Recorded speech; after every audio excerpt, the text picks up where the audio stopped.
এক গ্রামে তার পরিবার বাস করত। একদিন তার বাবা বলে, রাখাল চড়তে যাও তা, আমার ভীষণ শরীর খারাপ। তখন রাখালটি বলল, হ্যাঁ বাবা, চড়তে যাচ্ছি। তারপর রাখাল চড়তে গেল। তারপর একটা গাছে বসে গেল। তারপর তার মাথায় দুষ্টু বুদ্ধি আসলো। তখন বলল, বাঘ এসেছে, বাঘ এসেছে। তখন গ্রামের লোকেরা সব ছুটে আসলো, বলল, কোথায় বাঘ? তারপর রাখাল হাসতে থাকলো।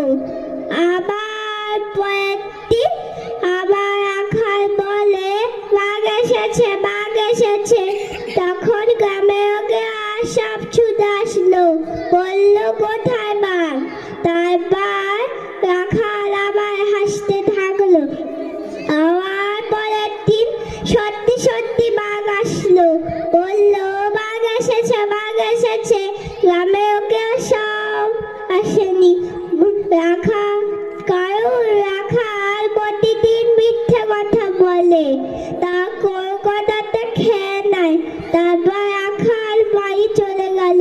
এটা আমরা কি শিখলাম? মিথ্যে কথা বলতে নেই।